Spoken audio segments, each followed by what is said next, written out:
देखिए, अरविंद केजरीवाल के इस्तीफे की घोषणा के बाद मुझे 3-4 बातें बहुत स्पष्ट दिख गई हैं। पहला तो अरविंद केजरीवाल को तो कोर्ट ने चीफ मिनिस्टर पद से हटा दिया था, तो ये एक नया ड्रामा है, दिखावा है। चलिए, देर आए लेकिन संविधान के रास्ते पे आए। होना तो ये चाहिए था कि जिस दिन आप जेल जा रहे थे, इस देश के इतिहास में जब भी चीफ मिनिस्टर जेल जाने की नौबत में आया है तो उसने इस्तीफा दिया है ताकि प्रदेश चलता रहे। अरविंद केजरीवाल ने दिखाया कि हमारा ईगो बड़ा है, हमारे लिए प्रदेश बड़ा नहीं है, प्रदेश के लोग बड़े नहीं हमारे लिए। चाहे दिल्ली ठप हो जाए, झुग्गी में सेवा न जाए, पानी न जाए, अनऑथराइज कॉलोनियों के लोग सिसक सिसक के रोए, कुछ फर्क नहीं पड़ता। दिल्ली में गड्ढे गड्ढे हो जाएं, अरविंद केजरीवाल को ऐसा लगता था वो चुने नहीं गए हैं, जैसे लगता वो राज गद्दी पर बैठे हैं। तो ये सारे चीज़ों का आज पटाक्षेप हुआ है। चलो 2 दिन बाद इस्तीफा होगा, लेकिन ये संविधान की बहुत बड़ी जीत हुई है। संविधान यही कहता था ना कि आप इस्तीफा देना पड़ेगा आपको, और इतने सारे बहस, इतने सारे जिरह के बाद भी कोर्ट ने बेल देने के पहले उनको चीफ मिनिस्टर पद से हटा दिया। आप फाइल नहीं साइन कर सकते, आप ऑफिस नहीं जा सकते चीफ मिनिस्टर ऑफिस का, मतलब कि आपको हटा दिया गया। हाँ, बेइज्जत करके हटाया, आपने खुद अपने को बेइज्जत किया। अब जब आपने घोषणा कर दिया है, एक विक्टिम कार्ड खेलने के तो बहुत माहिर है ना अरविंद केजरीवाल जी, तो वो दिखाएंगे कि देखो देखो मैंने इस्तीफा दिया। इस्तीफा नहीं दिया उन्होंने, ऑलरेडी वो कोर्ट के द्वारा सस्पेंड किए जा चुके हैं। अब जब इस्तीफा भी दे रहे हैं तो 2 दिन का टाइम ले रहे हैं। अब इस 2 दिन में क्या क्या होगा कोई भी व्यक्ति सोच सकता है। उनको अपने उत्तराधिकारी खोजने हैं, लोगों पे विश्वास नहीं है, अपने विधायकों पे विश्वास नहीं है। बहरहाल जो भी होगा देखना इंटरेस्टिंग होगा। लेकिन एक चीज़ अंत में बोलूँगा, उन्होंने एक बात कही कि मैं जाऊँगा गलियों में। मैं बड़ा खुश हुआ। आइए गलियों में चलिएगा तो बहनें आपसे पूछेंगी, माताएं पूछेंगी कि तुम ही हो जिसने हमारे बच्चों को शराबी बनाने के लिए ऐसा नियम लेके आए थे, तुम ही हो जिसने कि शराब घोटाला किया। तो ये सवाल अरविंद केजरीवाल से दिल्ली की जनता पूछ पाएगी कि आज दिल्ली के हर सड़क पे गड्ढे क्यों हैं।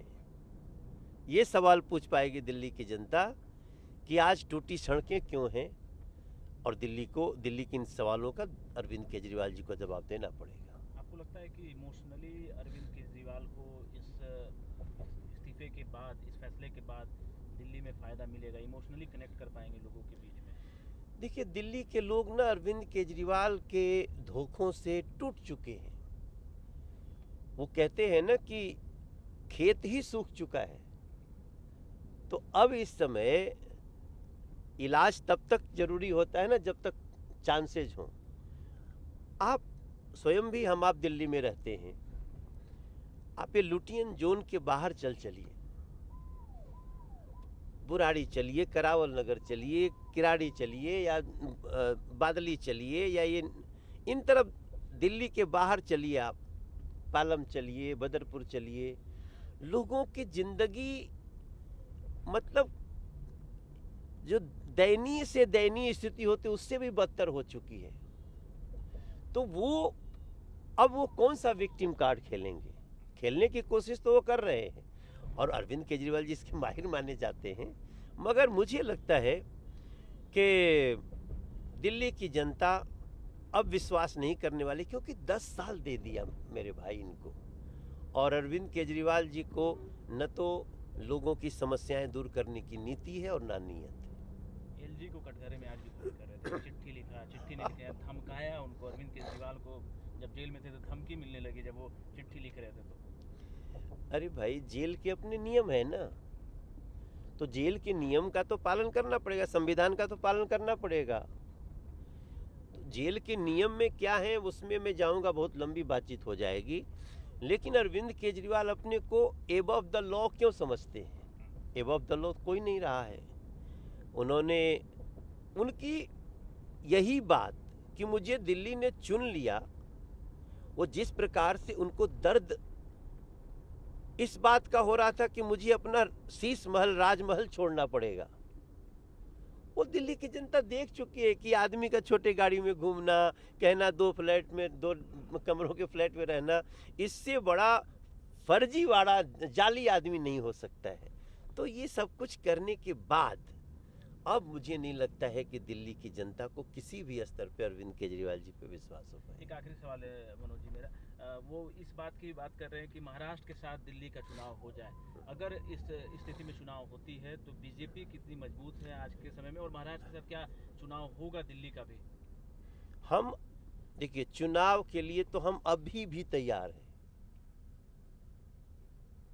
BJP is ready. Bharatiya Janata party जो दुख और मुसीबत दिल्ली वासियों की देख रही है, जितनी जल्दी दूर हो उतना ही अच्छा है। मनोज तिवारी चेहरा हो सकते हैं? देखिए, चेहरा तो हमारा कमल है। हम आप तो अब तो ये सवाल ही नहीं आना चाहिए, क्योंकि आप मध्य प्रदेश देख चुके हैं, छत्तीसगढ़ देख चुके हैं, तमाम देख चुके हैं, और राजनीतिक संस्कृति बदली है। अगर ये कहते हैं देश के प्रधानमंत्री या हमारे देश के राजनीतिक पंडित, तो यही बदला है कि हम बीजेपी को जनता के दुखों को दूर करना है, और दिल्ली में हमारा सबसे बड़ा उद्देश्य है। मैं आपको 5-7 दिन के अंदर हम लोग एक बहुत बड़ा अपना शेयर करेंगे कि हम दिल्ली को कैसा बनाना चाहते हैं। एबीपी गंगा, खबर आपकी, जुबान आपकी।